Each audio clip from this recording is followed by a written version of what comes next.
مساء الخير عليكم أحبتي أينما كنتم أنتم، وبرنامج طاولة الفن. طبعا شكرنا وتقديرنا إلى مخرجنا المبدع أحمد القرغلي، والشكر والتقدير أيضا لصاحب هذه المنصة الجميلة المحامي الأستاذ يحيى الواجد. أهلا وسهلا بكم.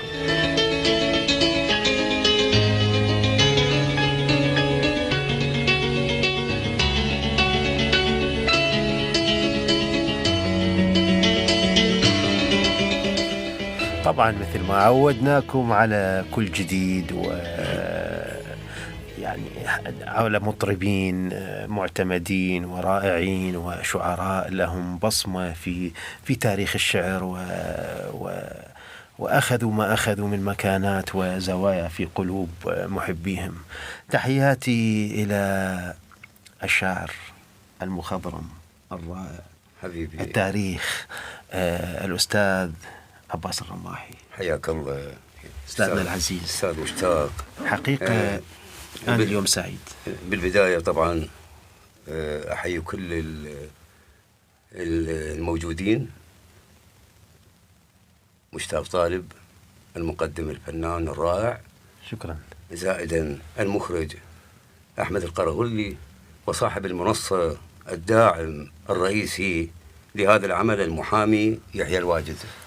تحياتنا لكم. ألف تحية والله، حقيقة ألف تحية لكل من فاتح الأبواب، لكل من ساهم وكل من أبدع إن شاء الله.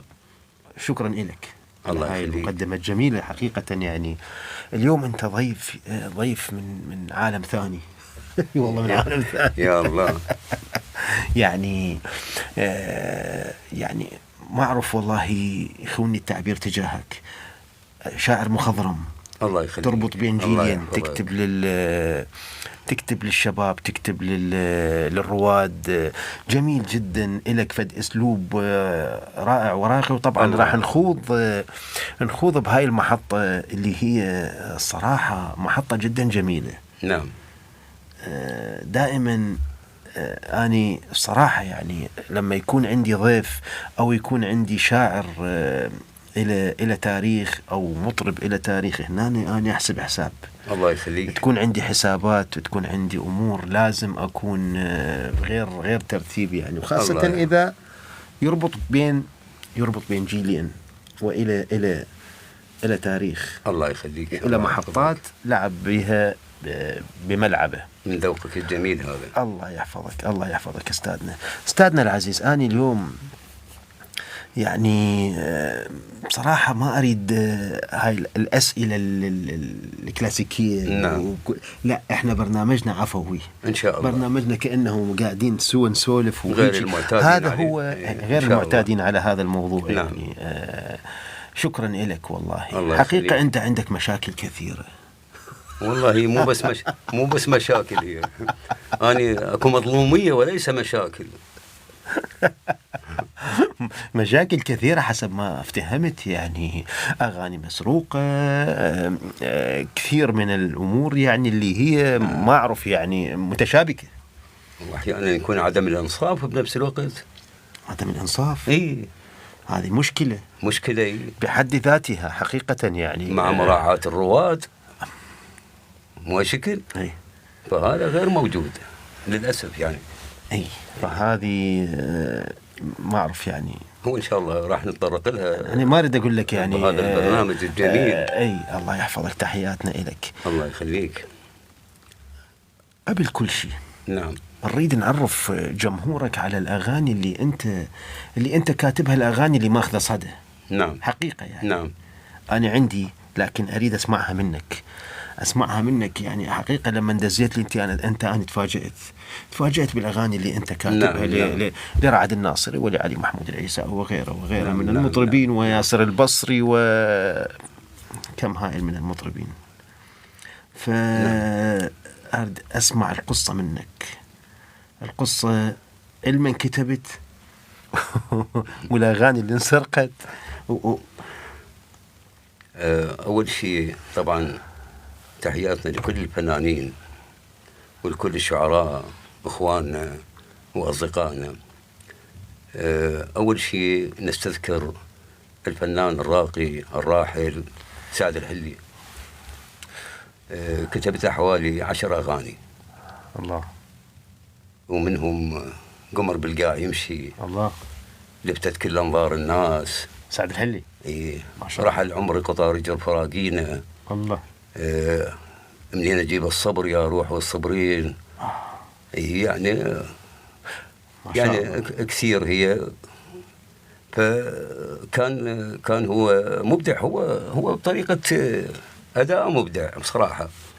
أول فنان كتبت له قبل، خلينا نقول قبل سعد الحلي، هو سعد الحلي. قبل سعد الحلي يعني أول فنان كتبت له كانت نجاح، نقطة نجاح، لو نقطة نجاح جتي من سعد الحلي. لا، نقطة نجاح جت عن طريق الفنان علي القصاب. إيه. أن لا ننسى جمعة الخليجي، أن لا ننسى ما شاء الله. ياسين العبودي، أن لا ننسى. ذولا كانوا يعني بصراحة لهم أثر. بالعكس أنا حتى تعلمت من عندهم كيف المقامات تكون. الله. وقدرت يعني حتى ألحن جميل. إيه، بس لكن يعني مو عازف. حلو. إيه. فهذه اللي بالعكس لهم فضلهم علي. أغنية قريبة لقلبك من علي القصاب أو غير علي القصاب، حتى يحضر لنا إياها المخرج ونسمعها. والله الأغنية القريبة هي كانت شعند الصافن ويدش على الخد. أخ. إيه. هاي طبعا احنا نعرفها من ياسر البصري. نعم.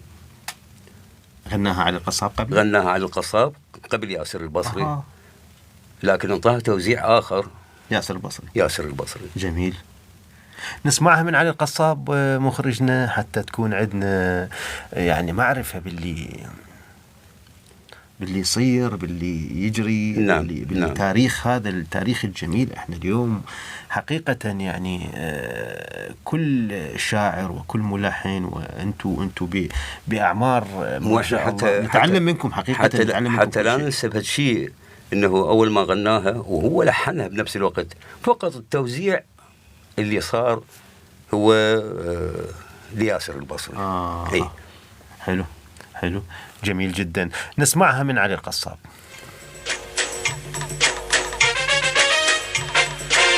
عند الصاف نويتك على الخير، ظنك عاشقة وبالك حال. عند الصاف نويتك على الخير، ظنك عاشقة وبالك حال. على يا مال تبكي والمن تهمل العين، على يا مال تبكي والمن تهمل العين. والمن لابسه الثوب الاسود، والمن لابسه الثوب الاسود، والمن لابسه الثوب الاسود، والمن لابسه الثوب الاسود.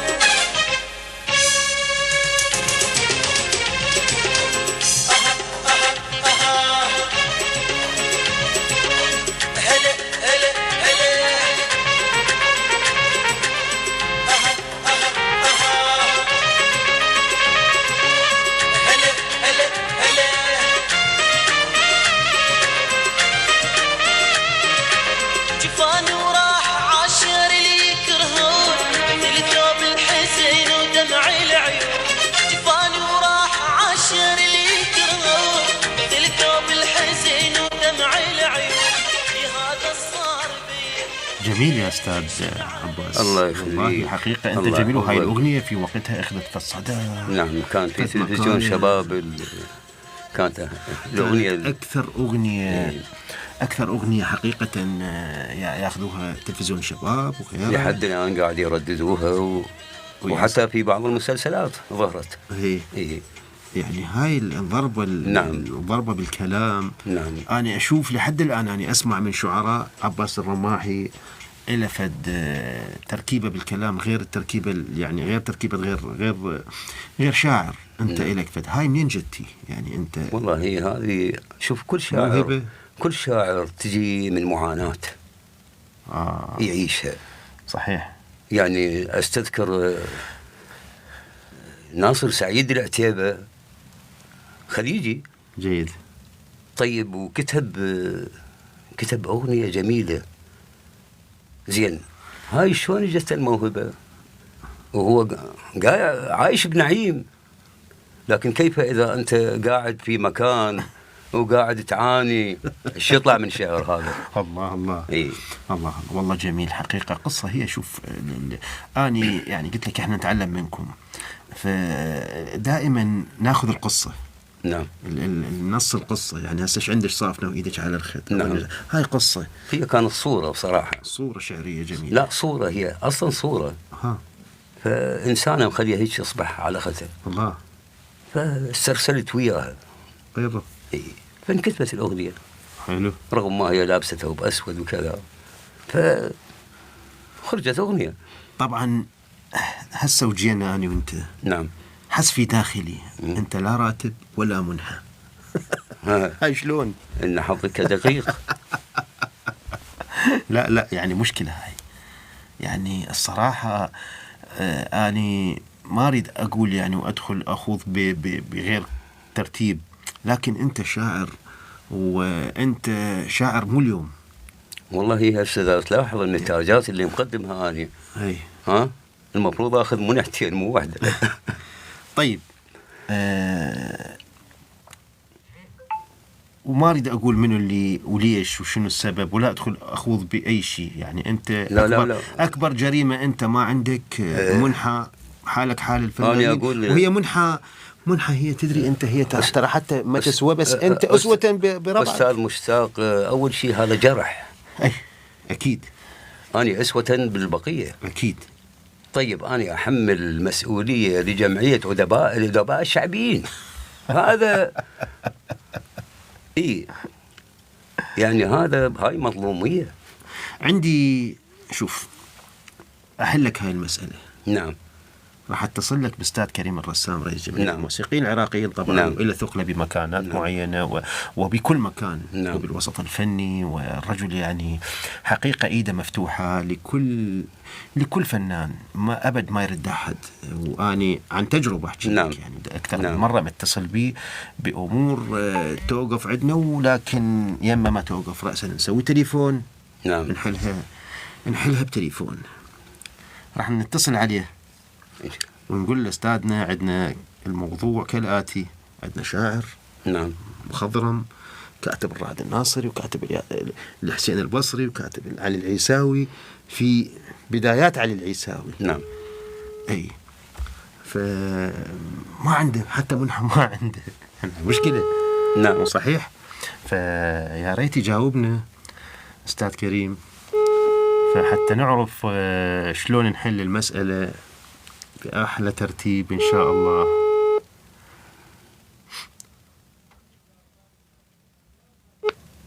الو أستاذ كريم الغالي، شلون الصحة؟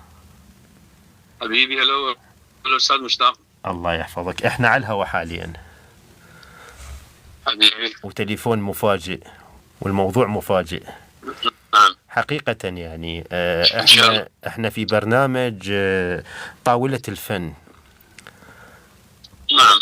عندي شاعر اليوم، ضيفي شاعر من الشعراء المخضرمين حقيقة يعني، وكاتب لعلي محمود العيساوي ولياسر البصري ولرعد الناصري ولكل الفنانين، ما شاء الله تاريخ. نعم. يقول أنا أحس في داخلي حقيقة لحد الآن منحى ما عندي. قلت له أبشر. عجب. ما أعرف. هو علي من محسوب على جمعية الشعراء، على جمعية الأدباء الشعبيين. على جمعية الأدباء الشعبيين. جمعية يعني مال جبار فرحان. نعم. أي. نعم. هاي شلون حلها أستاذنا؟ نحط نرتب، ما أعرف أنت الترتيب يمك والتركيبة يمك. واحنا بالنسبة كجمعية موسيقيين نستقبل الشعراء الشعبيين، يعني نستقبلهم يعني كشاعر غنائي. تمام. عندنا احنا فرع من فروع الجمعية. هو شاعر غنائي. كشاعر غنائي. نعم. هو شاعر. واحنا طبعا يعني ان شاء الله احنا ما نخيب ظننا، يعني من خلال جمعية الموسيقيين العراقيين نقدر نستقبل وضعه ونستقبل مشكلته ونوقف وياه طبعا أنا قلت يعني نوقف فيها بعلاقاتنا وحتى بجمعيتنا شنو يقدر يخدمه احنا وياه ان شاء الله. أنا الله قلت له يخليك. قلت الأستاذ كريم الرسام الرجل إيده ممدودة لكل الفنانين وما يرجع أحد بصراحة. أنا وعن تجربة حقيقة أنا أتكلم عن الدكتور كريم الرسام، أتكلم عن تجربة وياما لما كنا بفرقة الإنشاد وإيدك ممدودة لكل الشباب ولكل الموجودين حقيقة. أكيد يعني أنت أكيد احنا من خلال موقعنا، يعني من خلال موقعنا بالجمعية نخدم كل الناس ونخدم كل شرائح الفنانين، يعني بما فيهم الموسيقيين وبما فيهم الشعراء الغنائيين. وهذا مثل ما نقول دايدنا، يعني احنا من اول ما بدأ تأسيس الجمعية ولحد الآن احنا ويا كل الناس الفنانين ويا الشعراء الغنائيين اللي عنده مشكلة اللي نقدر نوقف وياه نحل ان شاء الله المشكله بالشيء اللي يخدمه هو. والله ما تقصر يا استاذ كريم، انت حقيقه اني اشهد لك، واني يعني كنت احد اعضاء فرقه الانشاد، وما شاء الله وقفاتك ويانا كانت جدا جميله ولا زال ولا زال ويا كل ايدك ممدودة. والجمعية مفتوحة لكل الفنانين ولكل من يحتاج. ان شاء الله ما نقصر وياك. شكرا لك يا استاذ كريم. هذا ان شاء الله انا قلت له ابشر. حاضرين، تحياتنا لكل الشعراء الغنائيين، شعراء العراق اللي خدموا الشعر الشعبي وخدموا الادب الشعبي، احنا معهم بكل التفاصيل ان شاء الله. تحياتنا لك استاذ، ربي يحفظك. اهلا وسهلا بك، تحياتنا لكل الجميع. الله يخليك. شكرا استاذنا العزيز، الله يحفظك. اهلا وسهلا. ان شاء الله دوم بهذه كل الخير والموفقيه، وكل عام وانتم بخير على السنه الجديده ان شاء الله. الله يحفظك. شكرا لك سباقتنا استاذنا. الله يحفظكم ونشوفك بالخير ودائما نتمنى نشوفك بالخير طالما انت ما تقصر ويا كل الفنانين. تحياتنا لك. اهلا وسهلا. هلا بك حبيبي. أنا المكسورة جنان أطير شلون يا أنا المكسورة جنان أطير شلون يا أطير شلون أنا وبيه هذا ما ضل علي أطير شلون أنا وبيه إذا ما ضل علي أول حالي اليوم نور أول حالي اليوم نور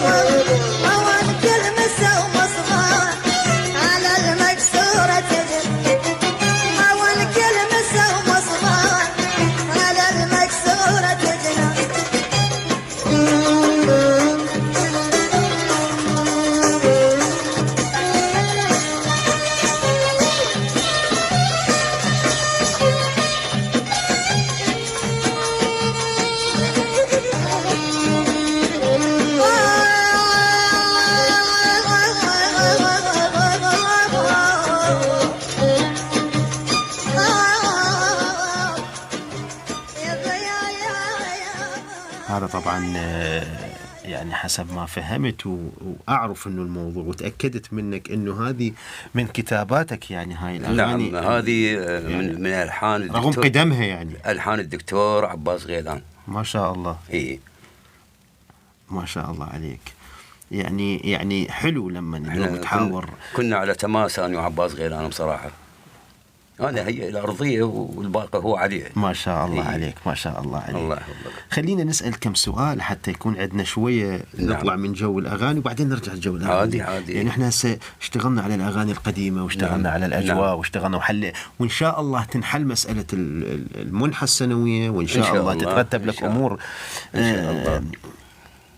أريد أسألك، نص أنت نادم كتبته ونطيت الشخص وندمت عليه، شفته مو قد المسؤولية، أو هو النص بعد أن نزل اكتشفت أنه هو هذا النص مو جميل جدا، يعني كان المفترض أنه أنت تشتغله بصيغة. نعم. بصيغة أجمل، استعجلت عليه.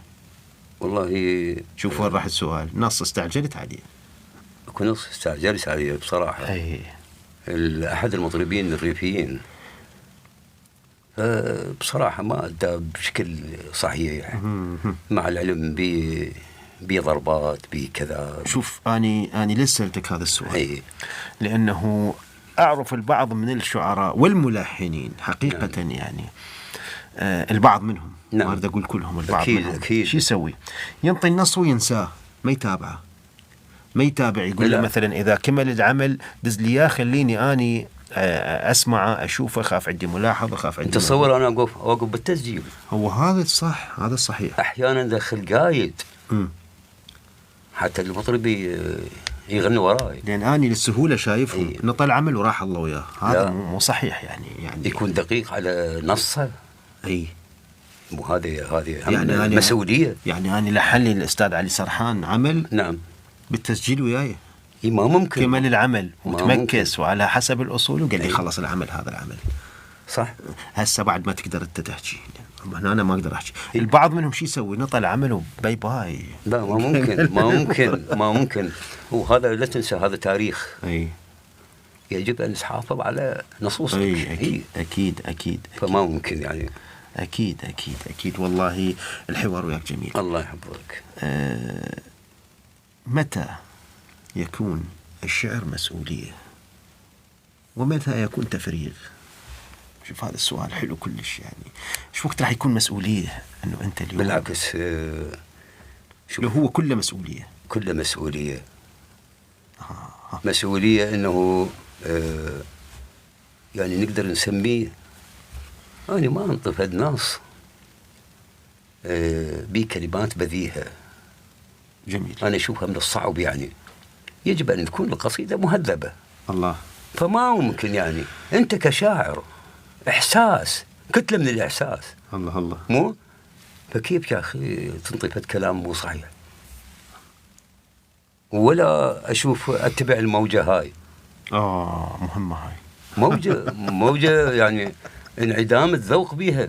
هذه مشكلة. إيه؟ هاي مشكلة طبعا. هاي الموجة من تجي ويجون وياها وينطلقون وياها مجموعة من الشباب ويقول لك أنت لازم تكتب هيك بهالطريقة، لازم تسوي هيك. لا هاي هنا مشكلة. أنا ممكن غير تاريخي بها. فماكو داعي. هسه نيجي للأغاني الحديثة. نعم. وبعدها نرجع للقديم وبعدها نرجع للوسط. عادي. الأغاني الحديثة، رعد الناصري القلب ما مال للغير، أغنية مهمة كانت هي نقطة تحول رعد الناصري. الله. اي أغنية مهمة هاي حقيقة، ولحد اليوم لحد اليوم. نعم، من ألحان المرحوم عودة فاضل. أبا. إيه ما شاء الله. إيه. فإلها صداها ولحد الآن قاعد تشتغل. الله يرحمه. إيه. والله حقيقة يعني نسمع القلب ما مال للغير من كلمات أستاذ عباس الرباح.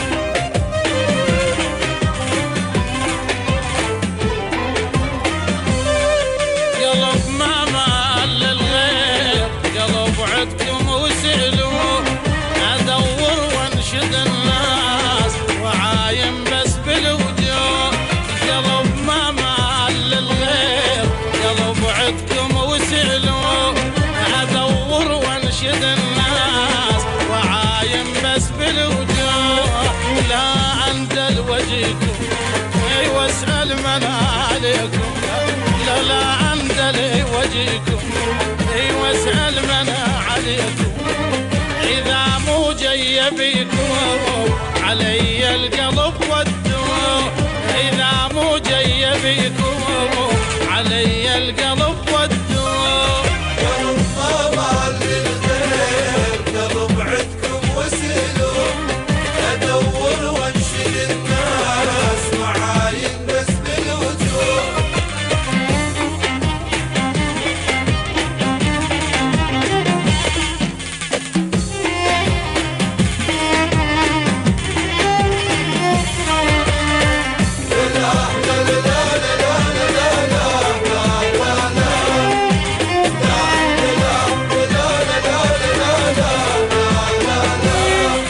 تعالوا شوفوا العيون من خاطر تصدقون، تعالوا شوفوا العيون من خاطر تصدقون.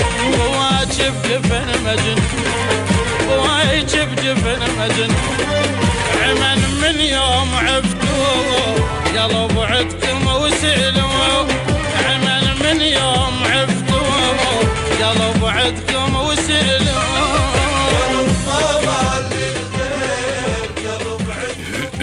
هاي بأي سنة كتبتها أستاذ؟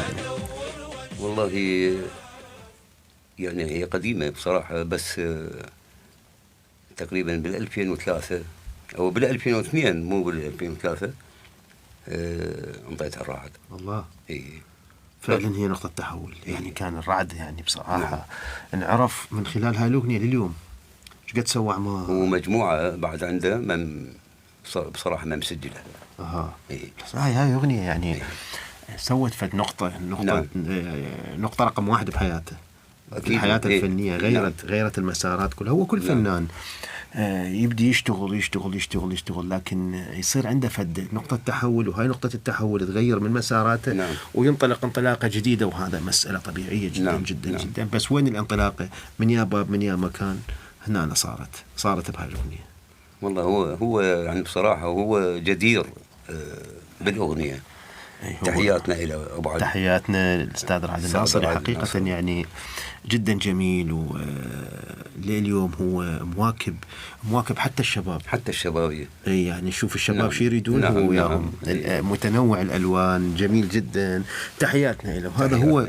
هي هاي طبعا الفنان الحقيقي اللي يريد يصير ويريد نعم. ينجح ويريد يبقى دائما مواكب، يشتغل فعلا ويا الوقت.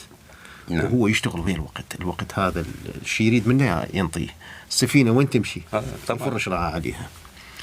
تحياتنا الله. الأستاذ رعد الناصري من هذا المكان. أسوأ نقد وصلك يعني قصيدة حلوة وجميلة جدا، وانت ضابطها ومرتب أمورها على أروع صورة، ويجيك شخص يعطيك نقد ما محسوب. لا، نقد ماكو بصراحة. يقول واثق الخطوة يمشي ملكا. الله. إيه. الله. أنا مو دفاع عن نفسه، لكنه القصيدة من تتكامل فما أتصور أكون نقد لها. أي والله صحيح. أي حقيقة يعني. وناطل الكثير من المطربين يعني. نعم. أنا حقيقة ما نقدر نعدد كل المطربين. نعطي السعد الحلي ونعطي الرعد الناصري وياسر البصري لا، مو أنا بصراحة يجب أن نستذكرهم. أي. لا تستذكرهم قصدي لا، بس يعني عدد كبير يعني. على قولت هذا يقول كلهم أولادي. الله. إيه. فهنا يعني من الضروري يعني بعض الفنانين، علي الكيتاوي، عندك عدنان الصابر، هادي البحار، هواي أسماء يعني عديدة بصراحة. وعندنا صبيحة ذياب يعني أيضا من المنسيين. إيه. والله هذا المنسي خطية. إيه. والله العظيم. يعني مشكلة يشتغلوا بالتالي يشوف الفن ما يجاوب عنده وينسحب، وبالتالي ينسي. هو تعب فترة من الزمن تعب لفترة بحاجة لا تقييم هاي الناس. أي فعلا. نسمع شيء على ذوق المطرب، على ذوق المخرج، على ذوق مخرجنا أحمد القراغلي. نسمع فد شيء أنت على ذوقك يا مخرجنا من كلمات أستاذ حسين الرماحي. عباس الرماحي. آسف يا خويا وين ذاك اللي حكي وينه، وحكيك وين يا بن وش حكينا. يا خويا وين ذاك اللي حكي وينه، وحكيك وين يا بن وش حكينا. ويا واسمع الخوة تبدلهم النسوة. يا واسمع الخوة تبدلهم النسوة. وعاد اذكر حليم بالبير وبينه، يا خويا اذكر حليم بالبير وبينه. يا خويا وين ذاك الحكي وينه، وحكيك وين يا بنوم وش حكينا.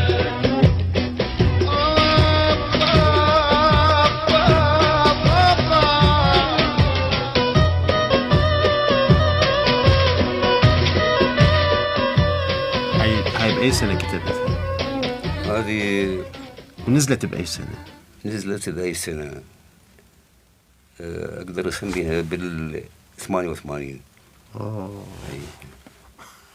ما شاء الله. إيه. ونزلت بأي سنة؟ هي نزلت يعني كتبتها بأي سنة؟ هو كتبناها بنفس بنفس السنة. إيه. ونزلناها. ممتاز إيه. ممتاز جدا ممتاز. والله أني قلت لك يعني أفرح لما يكون عندي ضيف بأعماركم حقيقة أستفيد منه، حتى مو شرط إلا يكون ضيف، يعني أفرح لما حتى أقعد وياه بمكان، بمقهى، أكيد. بمكان. نعم. حقيقة أستفيد من كل كلمة يقولها، أستفيد من تاريخ، من تجربته يعني من الفنية. تجاربه، إيه. من السلبيات والإيجابيات نعم. اللي شافها نعم. بهذا المجال، نستفيد منهم. نعم. وشكرا لك طبعا، الله يعني يخليك. لكلامك الجميل وللترتيب، الله يحفظك. الترتيب اللي أنت بيه. أنت شو تقول؟ الغيرة موجودة بالوسط الفني لو لا؟ مو بس غيرة، أنانية. أنانية مو غيرة. اي والله مشكلة يعني. مو أنا مو قلت لك غيرة يعني حتى لا أدخل بالعمق أكثر، لا وبعدين لا. ليش ما نزعلنا أقولها واحد. ليش ما أقولها مثل ما هي؟ اي والله. ها؟ اي والله. والله لا لازم تحكيها. مشكلة من يشوفون شخص يعني يبدع ما ينطوا حتى مجال، هاي مشكلة. أنت مو أتوقع أنت إنه ماخذ لك فد نص من فد شاعر، أو ماخذ لك لحن من ملحن، يجي الملحن الآخر يقول لك لا شنو هذا؟ ليش هالشكل هذا؟ بالعكس هذا مو خوش لحن. صح. يعني النجار ما يحب نجار، لا القد ولا قد. فعلا. وانا صارت عندي هوايه اشوفهم أنا يعني نعم. عمل جدا جميل، يجي فلان يخرب المطرب على هذا العمل. يا بليش ماكو طيره من ذهنك. هسه مو هو عمل جدا جميل واموره طيبه وتوزيعه حلو وكلامه حلو، وما تعرف انت الاغنيه تضرب. عافية. حتى هو هذا اللي يحكي ويقول نعم. اني هو يعرف العمل اللي يضرب ما يعرفه. ما يعرف. توفيقات. نعم. هاي واحدة. اثنين ما أعرف شو أسميها، والله ما أعرف شو أسميها. رأسا قال له هذا هيك هذا هيك هذا إيش طير. إحنا كنا نعتاد عليه من نستخدم الأطفال ذولا، إذا تفاعل وياها الأغنية فهي جميلة. الله. يعني بيها فد. صح. إيه. هاي قبل عندكم. إيه. لحد الآن تدري أنت إيه. تعرف يعني لحد الآن هم الطبقة هاي الطبقة خاصة إذا بروفا، يعني بروفا تسويها. إيه.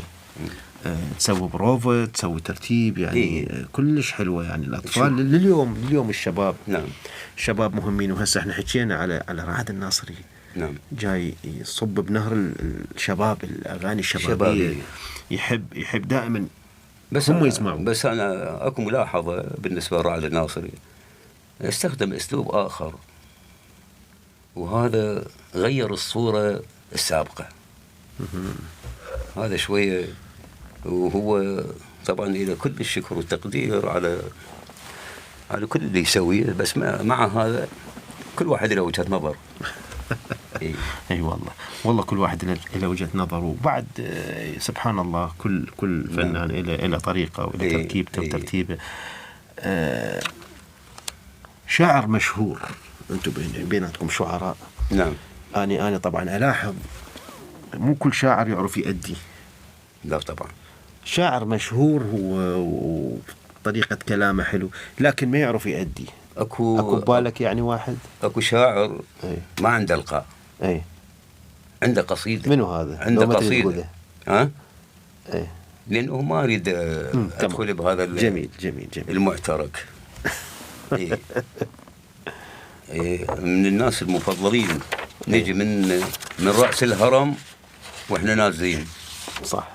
نجد أنهم ظفروا النوار قمة، زائدا عريان سيد خلف، زائدا كان إسماعيل قاطع. الله. إيه. هاي الناس قمم. مو أجي أنا أقول لا والله شنو فلان زيد من الناس، لا بالعكس. لا هذول عمالقة. الله عليك. إيه. خلينا هسه بسؤال ثاني. نعم. خلال هذا مشوارك الشعري واختلاطك مع المطربين والملحنين. نعم. هذا الجو الجميل يعني. نعم. شنو أصعب مرحلة مرت بمشوارك الفني؟ والله هي أصعب مرحلة تقريبا كان مطلوب من عندي حوالي 5 كاسيتات. زين أدري 5 في 6. طيب شلون راح تعالجها هاي؟ زين تخلي عصارة جهدك ما قاعد تجي. لا أنت عندك مثلا الألوان الموجودة جاهزة وتنزل قبل. لا هي كبدايات جاهزة. ايه. بس ما ممكن، لازم تطلع قصيدة. هاي محسوبة عليك. صح. فاضطريت أصعد من بغداد إلى كركوك بالقطار. قطار يبقى 3 ساعات و4. زين. كان فاكتب الى ان وخليت ورجعت الله. بنفس القطار ثاني يوم. عرفت شلون؟ ليش بالقطار؟ اول شيء اكو هدوء، انا منفرد لوحدي. المهم كملت جزء منها كلش كبير، فهذا كانت شوي صعوبه طبعا للعلم. اي تنطي عصارة جهدك، ماكو هيك صايره بيك إيه؟ او صايره عندك نعم. انه انت اذا قعدت بحديقه ما راح تكتب شكل ولون شكل وروحيه شكل. تصعد بالقطار، انت جبتها على القطار. نعم. تصعد بالقطار مثلا تلحن شكل وتكتب شكل وتسولف شكل. ما حد يحكي وياك، قاعد وبختلي ويا نفسك. تسافر انت تقعد الغرفه لوحدك، هنا راح يصير عندك عمل بلون نعم. شكل ثاني. نعم. فكل مكان إلى لونه يطلع عندك العمل بلون شكل. صاير عندك؟ والله انا افضل يعني بصراحه اي افضل 4 جدران وخلص. والله. إيه. وقلاص شاي. والله هاي واكيد جقارتك يمك. هذا يعني مستخدم اسلوب شاي وجقاره وشعر وصفنات تالي الليل. الله. إيه. نسمع منك شيء. نسمع. والله حقيقة يعني من الضروري أن نسمع منك أشياء اليوم. عادي. احنا التهينا بالمنحة والتهينا بالتليفون والتهينا بأعمالك حقيقة اللي تارسل يوتيوب. هاي شو تسوي بعد؟ يا ريت نسمع منك شيء. عادي. انت شنو الشيء قريب على قلبك نسمعه؟ نص غناي لو كيفك انت شنو اللي في جعبتك؟ شفت قلب بنعش يا ناس ممدود. الله. شفت قلب بنعش يا ناس ممدود، وروح مهدلة ويا اللي يلطمون، ودقت حيل روح وخرطة خدود، وخبرك زورقت يا صاح المتون، وحزينات الجروح هدومهن سود، اجن لاجن علي وقلبن الكون، اجن ومعصبات الراس مشدود، سوى انفلك فالو بيد مجنون، طلع بالموت قلبه مش مقصود، ولقى في تابوت ردوا يلد فنون. الله الله الله الله الله الله. واحدة ثانية. اللوحة تخاف لو شافت المنشار. اي اللوحة تخاف لو شافت المنشار، وهالستعيل قامت بالمناشير. الله. وجبل ذل الوقت يا صاح والنهار، ونسر يا حيف لاذ ب6 عصافير، العدة جنح ما حلق وطار، اجا اليوم المهلس بالسما يطير. الله. استمر. يحضرنك؟ إيه لا عادي. استمر. جميل جدا. هاي فقرة شعرية إليك. أقول جسم وقتي غلط صاير وتشيله. الله. جسم وقتي غلط صاير وتشيله، ودعقيض على يزرق، وتشله وتشيله أنا اللي بي 12 شيله. الله الله. وتشيله زمان يكمل الشاجور بيه. الله الله. جميل. الله يحفظك. إلك هديت لا من جيت نول الوضع، لا من جيت نول الوضع، هديت ولا من نجتني الزلم. الله. هديت حبل الوصل بيدك ليش؟ هديت وانا مكلب ولك باثنين يدي. الله الله عليك. الله عليك. غزل ايش عندك؟ احنا صرت غزلي. انت استلمتني. يأسف لي على الغزل. اي انا بس بصراحه اي اكو جانب مأثر علي الحزن اكثر من يلا لا تخلينا من الفرح. حلو. جميل أي. جدا والله. اكو نص غنائي اي يجب ان اذكره، غناه الفنان علي القصاب، وغناه قاسم السلطان، انا ما ذاكره. يلا يا ريت نسمع منك.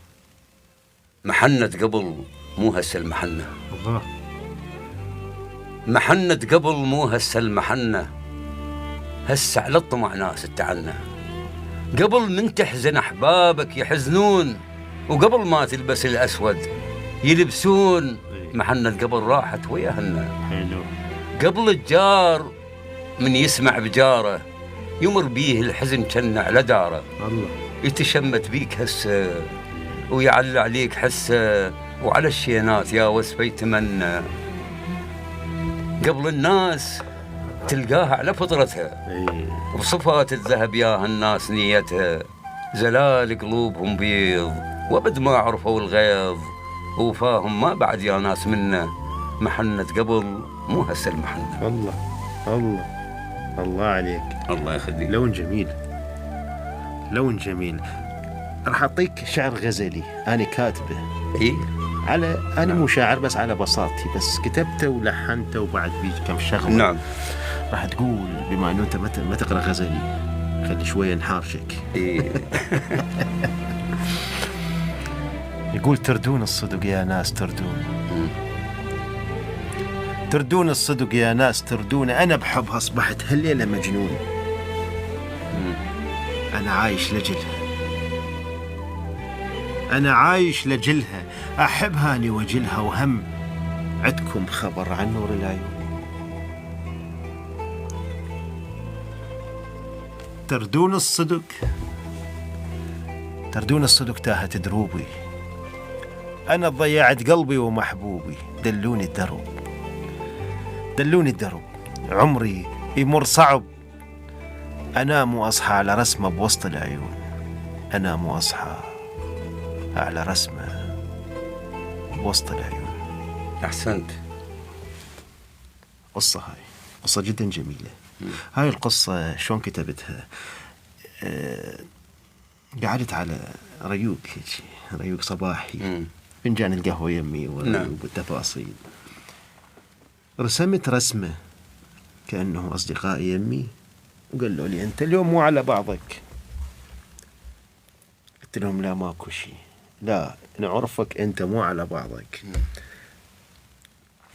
جتي الكلمة الأولى تردون الصدق يا ناس تردون، أنا بحب أصبحت هالليلة مجنون. عفت الريوق، جبت قلم وورقة كملتها. نعم. اي عادي. جتي الصورة الشعرية بقصة. نعم. قصة جدا جميلة. فهي هذا سر اللي يطلع من القلب. نعم. السر اللي يوصل للقلب. هذا جدا جدا جميل الشعر، خاصة إذا كان واقعي. أكيد. أي يعني فأنت ما شاء الله عليك شاعر حزن. شاعر حزين، مو شاعر الغزل. مو شاعر الغزل، بس موجودة يعني نصوص غزلية وهذا، لكنه لا احنا نريد منك نص غزلي. شلون هاي؟ شلون راح يرام؟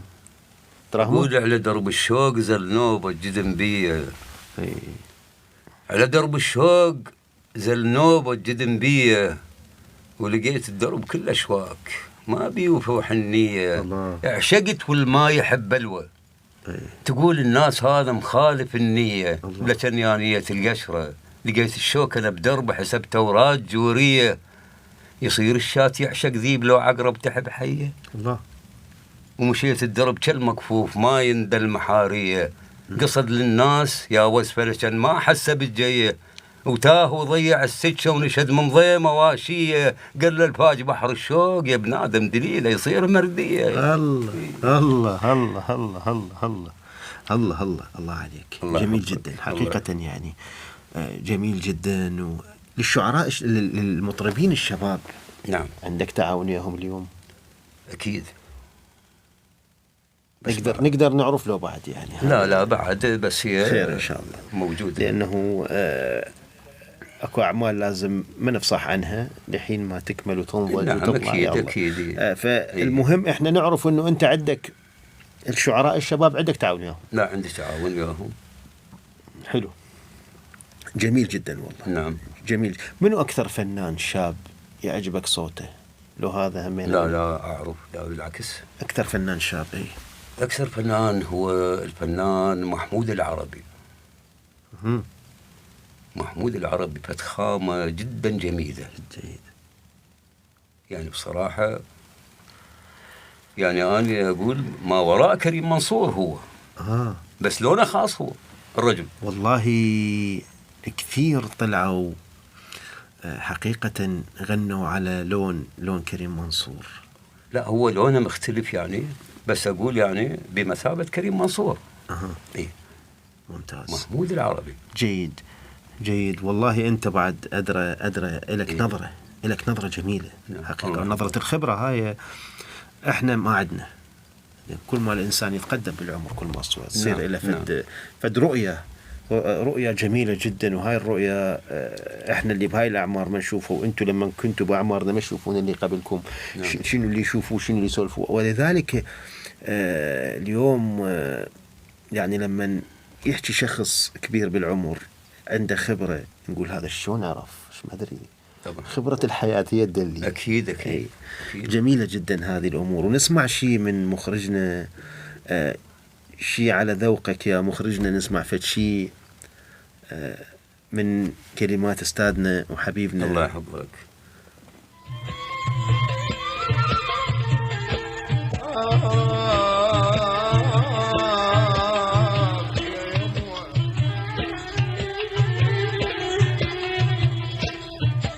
عكس مرت علي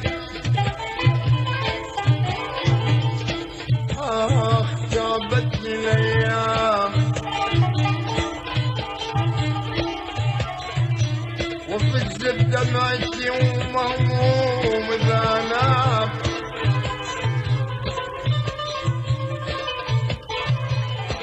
والله كس مرت علي يا ابويا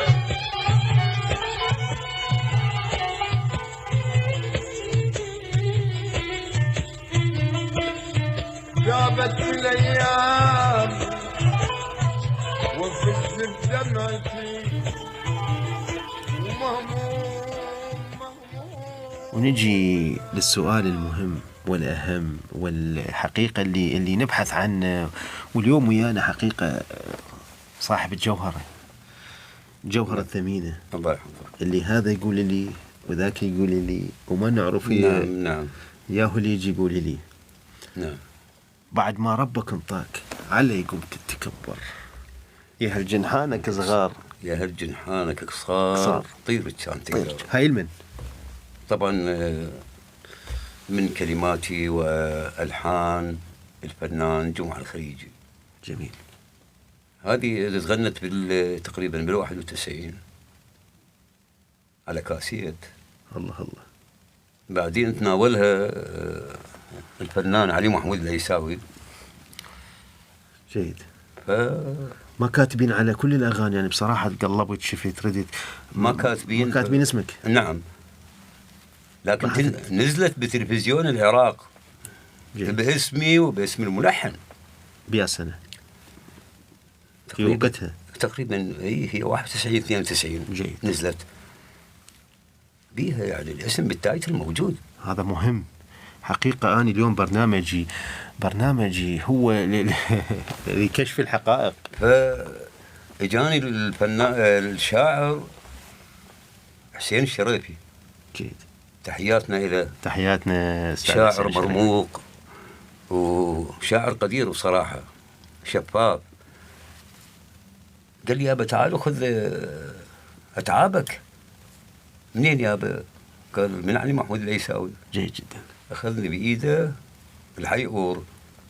صح علي محمود العيساوي. إيه. دخلنا قعدنا قال يا هو ما كان موجود اخوانه من ابوه عرفت شلون موجودين فجابوا له ورقه وقلم قالوا يابا هنا سوينا تنازل. حلو. قلت له هي غير اعرف الالبوم مالكم ايش بيه خاف بعدك اغنيه. جميل. قالوا فلان اغنيه فلان قلت له هاي صار 2 عرفت شلون؟ جيد. قلت لها صاير تحكي لي وبعد ما ربك انطاك الله. حاسبونا على 2. إيه. حلو. فالمهم وقعت لهم انا. هاي بيا سنة والله ما ادري بالضبط. تمام. المهم. في بدايات علي محمود العيساوي. اي جيد جدا. المهم يعني غير متفقين ونزلت بالتلفزيون. ما نزل اسمك؟ لا اسمي بالتلفزيون نزل. حلو. جيد. لكن هنا بلقاءاته ما يذكر يقول هاي مالت ابوي.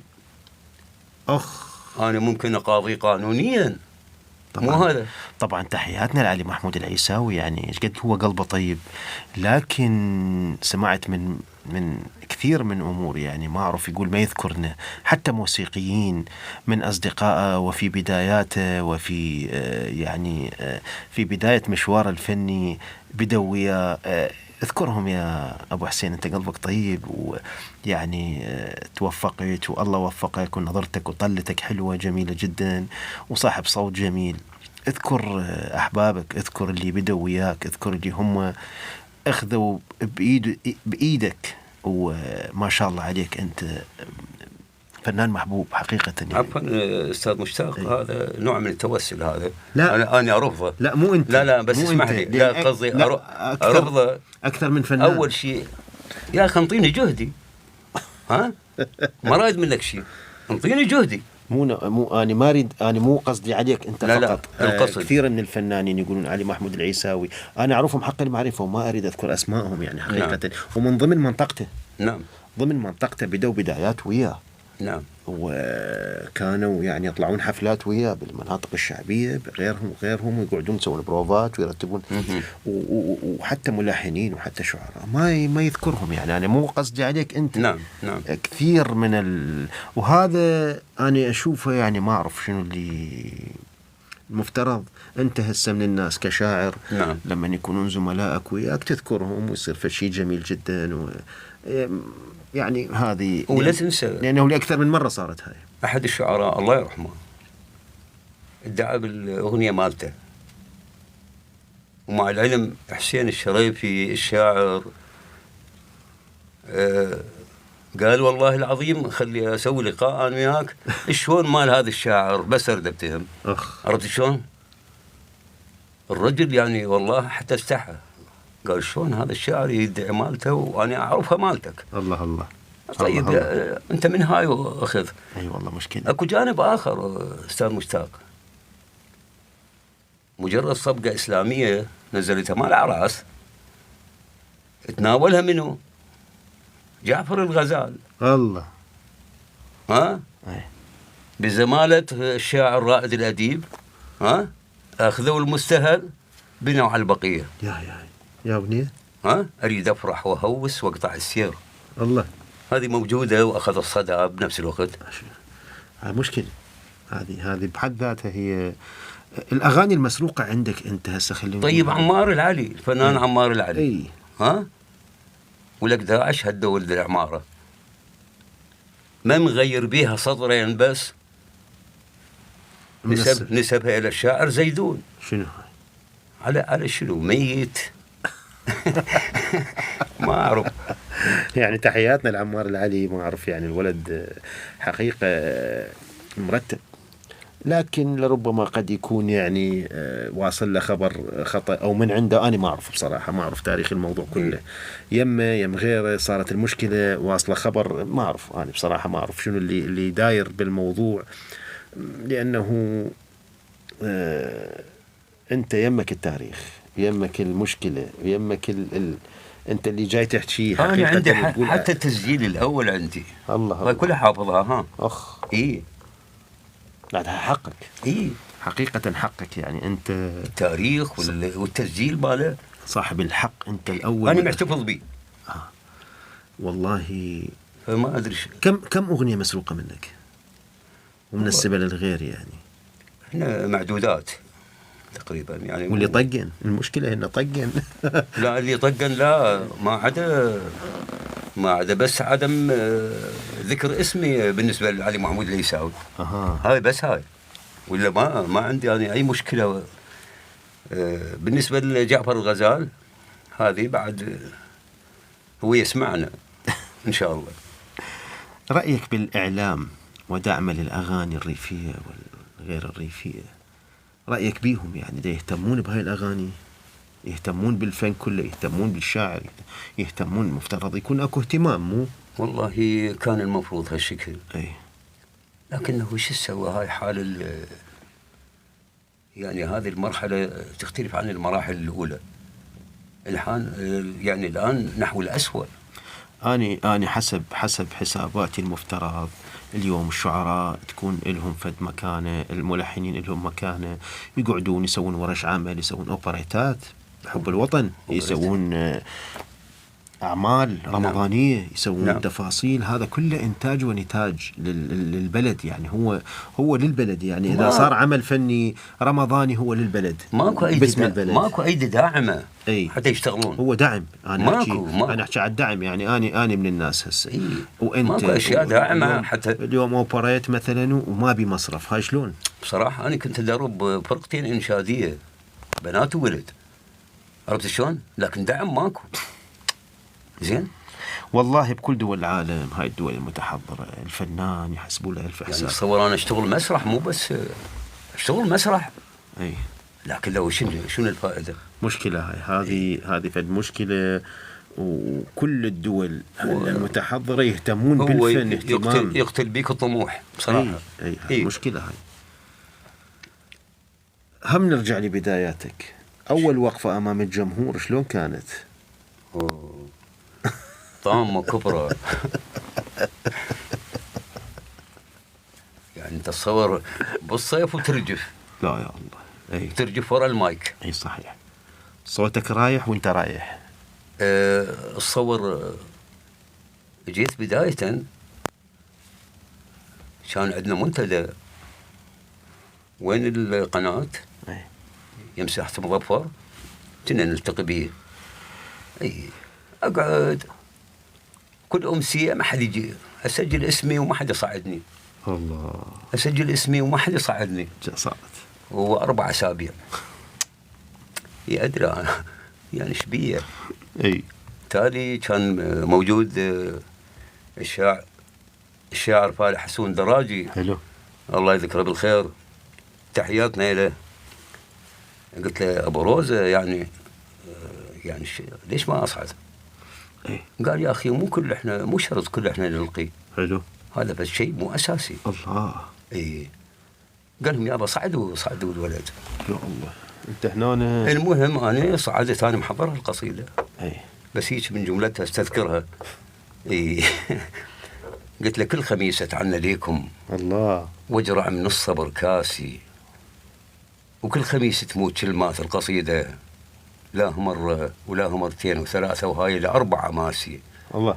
إيه. الله. ولو حكيت وردت عاتب الجواب يرد علي، مو شرط كل احنا نلقي، وهذا بشيء مو اساسي. يا ابو غير مسمار هذا. هاي مشكلة. قال لي اعيد والله.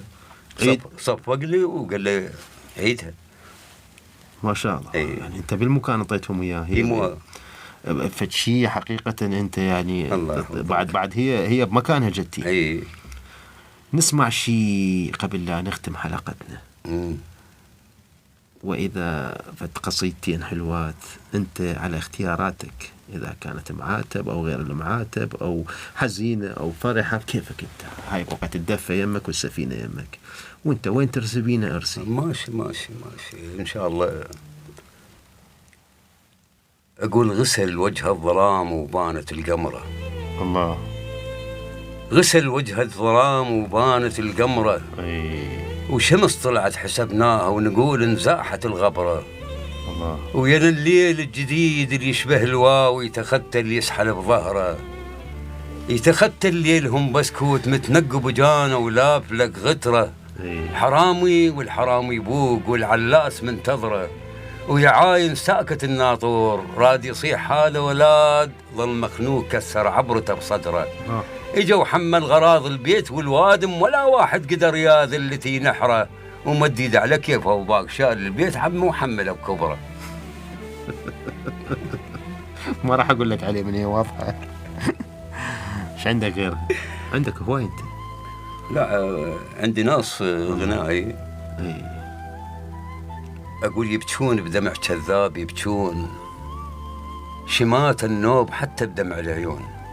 الله. هيك أحباب ما أريد، حزن لهم صبح عيد، يمن فدوى للشمات أحباب يروحون، يبكون بدمع كذاب، يبكون مش أحباب صادق ما نكاذب، شو صفهم مثل طبع العقارب. الله. تشوفه محب يمك وبس تبعد يذمك، أشكال قلوبهم ما هم فرد لون، يبكون بدمع كذاب، يبكون. كبير. عموما الله يحفظك. كبير بكلماتك الله وكبير يسلمك. بفنك الله وكبير حقيقة بما قدمت وأيام شبابك الله يخليك. الله وأيام يخليك. السبعينات والثمانينات والتسعينات هاي المغامرات الجميلة، يعني ثمرتها أنت تشوفها اليوم موجودة على اليوتيوب وموجودة نعم. عند نعم. المطربين وموجودة حتى أنا أتصور عندك فد كم هائل من النصوص. أكيد أكيد. وعندك فد احتياطي خال من يجيك شخص والله عندك. اكو نص غناء ان شاء الله اريد اشتغله، وهو يختلف عن بقيه النصوص. يقول: لا يا بنتي، أي. فوق همومي هموم الدنيا والنوب انتي. أي. لا يا بنتي، لا تعيدين الماضي الذهني، ارجوك تخلين بصمتي. لا يا بنتي، لو تدرين ايش قد عانيت لاجلس يا بنت وضحيت، ولو تحكي الايام وتنطق عن قصتك اول ما صرتي كان ايش قلتي. لا يا بنتي، قصتك صعبه لا مو سهله، شرد احكي لك طويله الرحله. لا يا بابا، بعدش طفله، ماضي وعدى وحاول تمحيه عن ذاكرتي. لا يا بنتي. الله عليك، الله عليك، الله عليك. طبعا إلى هنا ونأتي إلى نهاية حلقتنا من برنامج طاولة الفن. حلقة جميلة، يعني حلقة ولا أروع. أبحرنا في بحر اليوم شاعرنا المبدع الأستاذ عباس الرماحي. الله يحفظك. يعني ورسينا بأحلى مرسى. الله يحفظك. شكرا لك يا أستاذنا. أخيرا تقبلوا شكري وتقديري إلى صاحب المنصة الداعم المحامي يحيى الواجد، تحياتنا. والمخرج أحمد القرغلي الجميل دائما ولك حقيقة أستاذنا رافقنا بحلقاتنا. مشتاق طالب. شكرا. تحياتي لكم. شكرا. الله يحفظك. تصبحون على ألف خير. استودعكم بالله. بعد ما ربك انطر عليكم تتكبر